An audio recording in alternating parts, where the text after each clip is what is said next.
Thanks, Deborah. Yes, I'm in the WRTI Performance Studio with members of Kraftworks Music Ensemble who would like to talk about crafting music. We'll find out what that is a little bit later. But first, let's get to music. Carl, what's the first piece? We're going to begin today with an anonymous 13th century composition by an Englishman named Sumer is icumen in.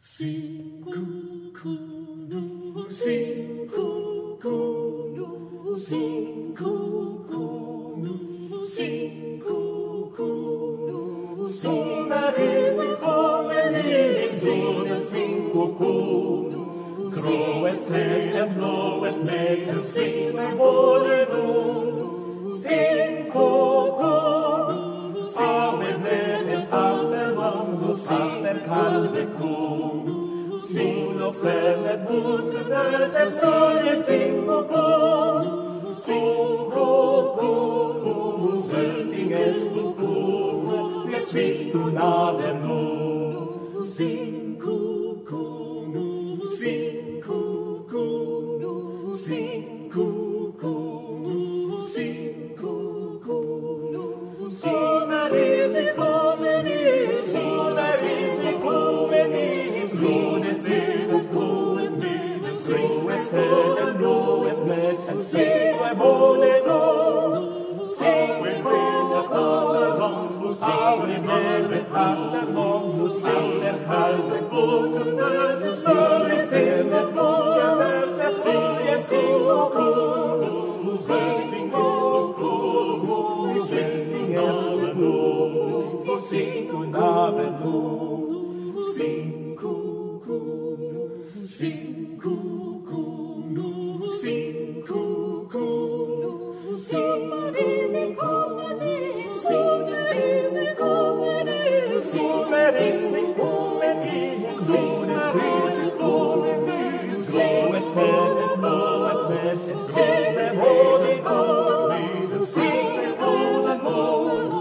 avec head allemang, avec head and allemang, sing the stem and golden head, and sing the stem of golden head, sing the stem of golden, sing the golden God, sing the golden God, Sumer is icumen in, Sumer is icumen in, groweth head and groweth med, and sing the holy God, sing the golden God, avec head and allemang, avec head and allemang, sing the stem of golden head, and sing the stem of golden, sing the stem of golden, sing golden God, les victum navenum, les victum navenum. Beautiful. If you're just joining us, we're in the WRTI Performance Studio with Kraftworks. 8 singers are here singing the sounds of spring. Why don't, before we go further, we meet everyone? Diana, why don't you start? Hi, my name is Diana Mae Whitener, and I sing Soprano 1. Hi, my name is Abigail Chapman, and I sing Soprano 2. I'm Jackie Dunleavy. I sing soprano anything and alto today. I'm Marcelle McGuirk, and today I'm singing alto, but I'm normally a soprano. Hi, I'm William Lim, and I sing tenor. Hi, my name is Cortlandt Matthews, and I'm a tenor also. I'm Les Anders, and I sing baritone. And I'm Carl Hein, and I'm also a baritone. And Carl, you are also the artistic director of Kraftworks. Yes, that's right. I've been working as artistic director officially since late this spring, and we've been putting together a lot of different programs. This is our 3rd time here in the WRTI studio this academic year anyway. Well, we are so ready for the sounds of spring, the feel of spring. The weather's pretty nice out today. Yeah, it's really been great to finally feel like it's spring too, right? Right. So this program came together on the idea that we wanted to look at music that talks about the sounds of spring. Not just spring-like music, but music that in various ways depicts spring. So this first piece, for instance, this 13th century piece, Summer is icumen in, summer is coming in, summer has arrived, is talking about all of the birds and the animals that are coming out and getting around and starting to make loving looks at each other. It even talks. It's apparently the earliest known use of the word fart in the English language in this piece. When the bucks are farting is one of the lines that we sing. So this is from the mid-13th century. Yeah. It's anonymous. We don't know who originally wrote it. But this is the first 6-part piece known in music history. It's the second earliest piece we know in English in music. So it's frequently done. You even hear it. It's at the end of the original Wicker Man. It gets used in various things. So that was around. Yes. And we're about to hear 2 madrigals. What is a madrigal? So a madrigal is another form of music. When we talk about madrigals, we're usually referring to this development in the 16th century in Italy. The madrigal is a through-composed work. It usually has just 3 to 6 singers, though there are some exceptions. And oftentimes they're designed to just have 1 or a handful of singers on a part. They were designed so that you could perform these, at parties, out on the streets. They were popular music. It was this was the Ariana Grande of the 16th century Italy. And so oftentimes these pieces are designed to evoke specific ideas through text painting, or what we call madrigalisms. So, for example, what should we be listening for in the next 2 pieces? So, for instance, our next piece is going to be by Weelkes. Our next piece is... you're right. Our next piece is Weelkes. It's an English madrigal, and that's called the Nightengale. And the Nightengale is going to have sounds of birds. And so one of the things that we try to do is draw out these bird-like sounds. Black birds are going to be kind of rude and crass. Larks are going to be pleasant. Thrushes are going to emerge from the bushes. Nightingales are going to sing beautifully. And at the end, the cuckoo is going to come out and say, it's the king of all birds. And that's always a key. Another thing, madrigals like to talk about cuckoo birds a lot because it's a sign for cuckolds. It's a hint at amorous infidelity. And then we go right from the Nightingale into another piece by John Bennett? Yeah, we'll be looking at this piece, John Bennett, All Creatures Now, which was composed for this whole book of madrigals that all end with this line in praise of fair Oriana, which many believe to be in praise of Queen Elizabeth. There's another alternative that suggests it's in praise of a Protestant queen to be, in the struggles of that time. But every madrigal in this selection ends with this line, all hail fair Oriana. And so you'll hear that in the piece. And when you say it's composed through, can you talk about what that means? Yeah, like for instance, if you listen to a lot of popular music, you'll usually experience that songs have verses. They repeat the same music, maybe with a chorus. And so that is not through composed. That's what we call strophic or verse-based. A through composed piece doesn't have that kind of pattern. It has text to set, and it just goes through it piece by piece until you get to the end. Okay, great.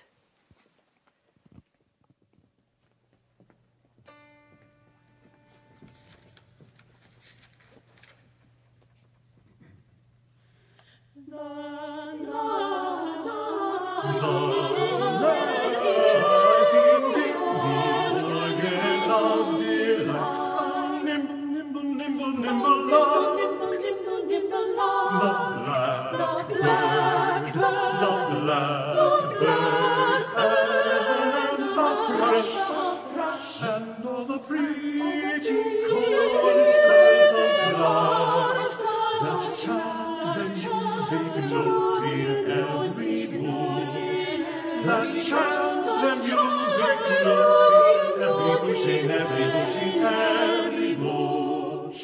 Let them no more content who shall excel. The cuckoo is the bird, the cuckoo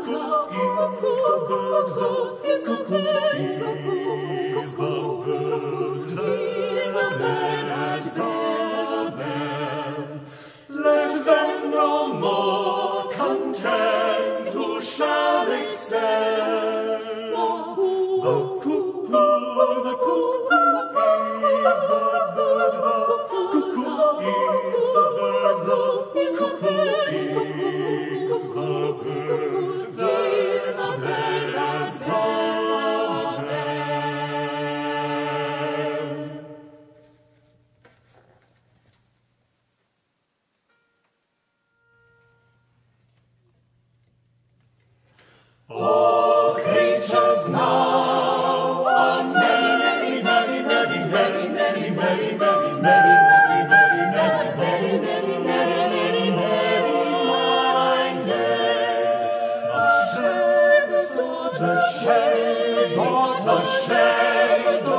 shades waters playing, the nymphs of the nymphs of the nymphs of the nymphs of the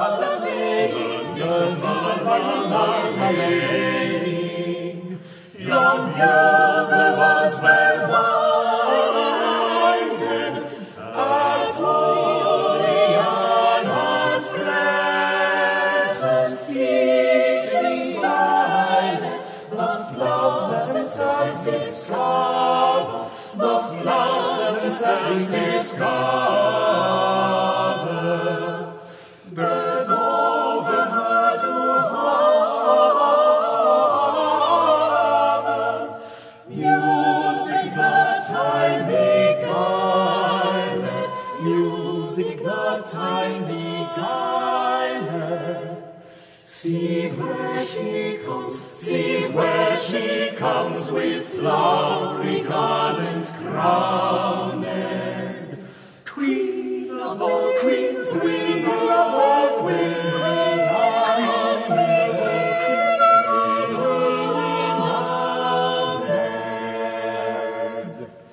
then sang the shepherds and nymphs of Diana, nymphs of Diana.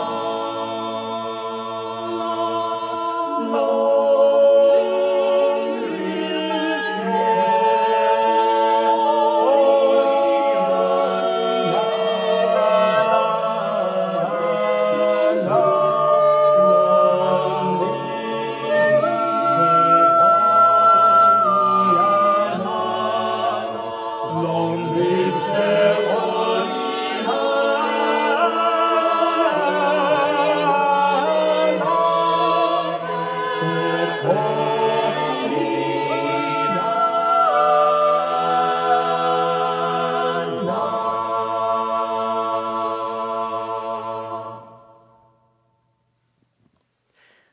That was great. It's so exciting to think about this beautiful music being sung for centuries, really, about the same things that we kind of get excited about, the birds coming out and the spring happening. So let's talk about Kraftworks. William, I understand you were one of the founders of Kraftworks. Yes. There were three of us, and Kraftworks was born in a craft brewery. And it's good that Kraftworks is a music ensemble and a podcast. And it's good that the last piece we had, the Bennett, All Creatures Now, was actually in our very first episode. It's basically born out of coming together. So in the Bennett, in the first piece, we have just the animals coming together. But now it's the animals, the nymphs, and all these creatures coming together, which was actually what happened. There were three of us, me, Michael Hogue, and Cody Mueller. And I'm the only one left now because they've all fled to other pursuits. And we just we were having drinks after a rehearsal from one of our gigs. And we want to do gigs that we are in control of the music selection. We are all professional professional singers, and we come into a gig with a particular organization that already has their own repertoire. Right. But we want to do things that we want to just for enjoyment, just in the very true sense of the amateur, the lover of art or music. And then they said, we don't want to do something that competes with other groups in terms of setting up a concert or performances. So why don't we do a podcast instead? And so we could share it to a wider range, and that's less pressure for us too. Right. So we decided to form this group. We gathered all of our friends, and it's actually an invitation to all our professional musician friends to just do singing for fun. Right. So there are 8 of you here today, but I understand there are about 25 total on the roster. Yes. I was looking at some of your bios. Some of you sing opera and in concert. Some people have studied jazz. We have a composer in our midst, Cortlandt. What draws you all to this repertoire? Because the concert or the music that I've heard often comes from centuries ago. First of all, it's public domain, so we could easily broadcast it without having any repercussions. And it's just music that's not being done anymore because it takes a lot of skill to do it. And so one of our taglines is music microbrewed. So again, we were born in a brewery, but like this big boom of microbreweries is just going into the very artisanal level of beer, and this is pretty much the bare bones artisanal level of music. We don't need amplification, we don't need processing. It's just the recipe, which is the piece, and us coming together, using our voices as the ingredients. And so this is the kind of music that people sang centuries ago. Yes. So, oh, well, that's pretty exciting. Yes, and we don't limit ourselves to this repertoire only. We also venture into other new compositions, and so. But this one it draws us pretty much because we sing. Most of us have church jobs, and we sing the sacred music repertoire of the same composers, but this we rarely are able to sing this, and this is our venue for singing. Well, that's great. Well, thank you so much for that. And Carl, we've heard madrigals, we've heard a round. What are we about to hear? Well, our next piece is a 14th century Italian composition by the great composer of that era, Francesco Landini, and it's a ballata. A ballata is actually one of those strophic verse forms, and you'll hear that we come back. We actually have two musical ideas that we rotate between. And it is a very specific structure, but the word itself, ballata, you're thinking ballet, and it really does come out of a dance form. You'll hear the dance within it. You'll hear some syncopation within the piece. It's a short piece, and it's one of his more commonly performed pieces insofar as a 14th century Italian composer has common pieces. And so what is it about, you say? So this is Ecco la primavera, and it's another song about spring and springtime themes and ideas. The piece talks about how now joy is returned to the earth. Now it's a time for loving. We even have reason. It's not entirely clear who wrote the poem, but there's a very good chance it's Landini himself. He was a Renaissance man in the truest sense, a poet, a composer, an organist, and all while being blind from a young age. Oh, wow. Well, and then you're going right into a madrigal. Yes. And so part of the idea here is you'll hear sort of the source material. Landini in the 14th century was setting up a lot of the musical ideas that the later Italian madrigalists then use, and then the English madrigalists, like we just heard, borrow from them. So the Italian madrigalist is going to be Marenzio, and Torna is another madrigal about spring. You're going to hear more bird sounds. You're going to hear water rushing underground. You're going to hear about the darkness and depth of despair until the sun rises at the end. All of this stuff that he does through the through-composed Italian madrigal structure. Great.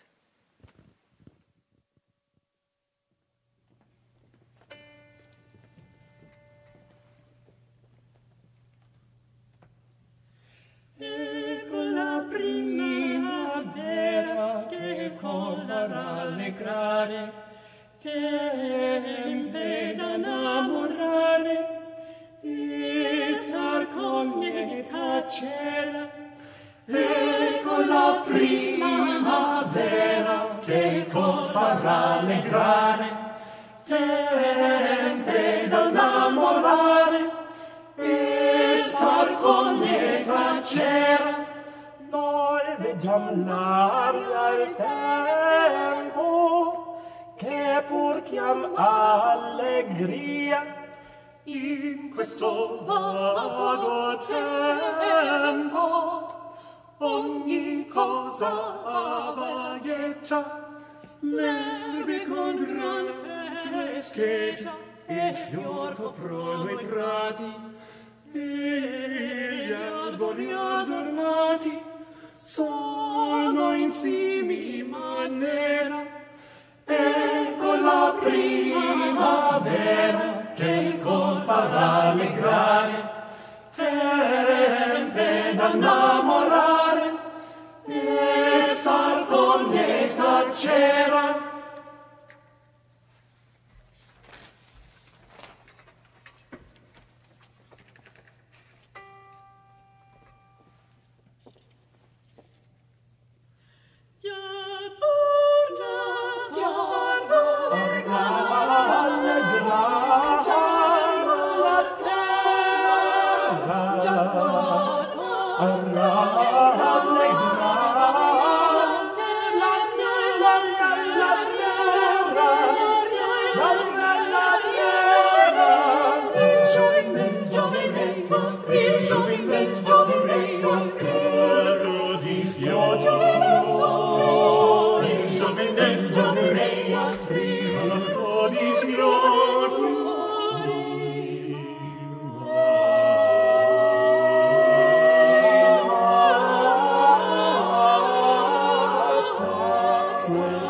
acquesa. Il gel fugge sotterra, fugge sotterra, fugge sotterra.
If you're just joining us, we're in the WRTI Performance Studio with 8 singers from Kraftworks Music Ensemble singing the sounds of spring.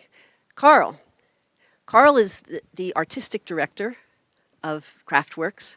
What do you do in your role as artistic director? Well, in this group especially, I try to make my role almost more of a facilitator than a director. I have a conducting background, and I try to bring that in as a helpful thing for what we're doing in an actual rehearsal and in situations like this. But unlike a normal group where usually the director is telling everybody exactly what they have to do, my role is to try to keep us moving, to facilitate the ideas that people have, to bring the ideas together, and to try to collectively craft this music. So we were talking earlier, you teach at Rowan University, you teach philosophy and aesthetics, you write on the interrelationship between art, myth, and theoretical thought. What does that mean exactly? Well, this is a very good question that I'm trying to figure out myself. I'm interested in the way in which art in general and music specifically really functions as a form of culture and really as a way of human expression and the philosophical underpinnings of that. Why is it that we make symbols of art at all? What do these symbols mean? What do they do? What function do they serve? You know, against the attitude that all we really need is good scientific thinking, we nonetheless find that art blossoms in every culture in a way that to call it spontaneous might even not to do it justice. It's really an important aspect, though, of our human experience. And so I'm interested in figuring that out and what it is about art that communicates something important about our lives. And it connects us because the songs that you've all been singing today about animals and birds and spring coming and love, all are things that we still celebrate today. Spring also has other kinds of music, which we're about to hear. Yeah, and this is especially true. Again, every one of us is a professional musician, and more specifically, a professional choral musician.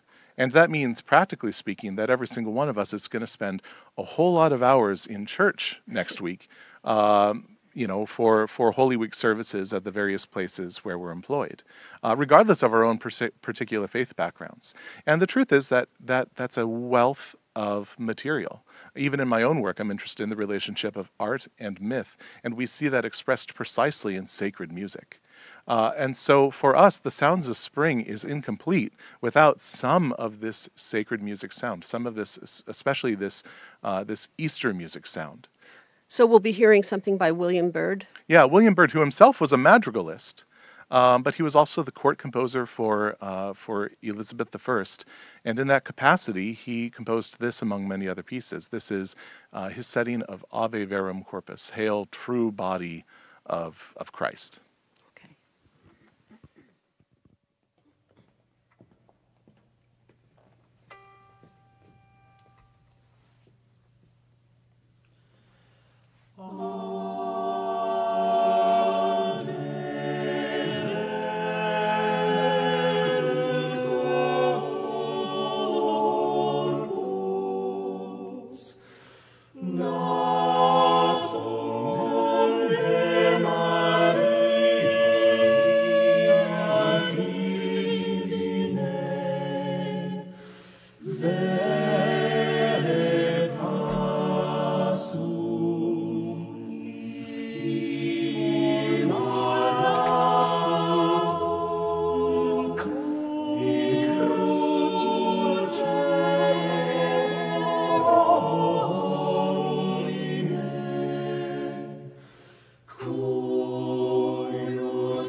Well, you've gotten us ready for spring on so many levels.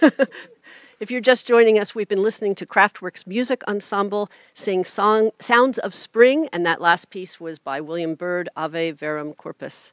And that leads us to, I understand you're doing a sacred music podcast coming up. That's your next big thing. Yeah, we have our whole catalog of podcasts available on iTunes, on Google Play, and under Kraftworks Music. You can also go to our website, www.kraftworksmusic.org. Our most recent podcast was an April Fool's podcast with Eric Whitaker's Animal Crackers. I think you'll like it. And our next podcast, the project we're currently working on in our normal Kraftworks sessions, we're calling it Bel Sancto. It's going to be sacred music by operatic Italian composers, much of which was apparently banned by the Catholic Church for a while because it was too operatic. So we're having fun with that. Well, that's great. Well, thank you so much, all of you, for coming in and sharing your music with us. Good luck with the podcasts and happy spring. Thanks so much. Back to you, Deb.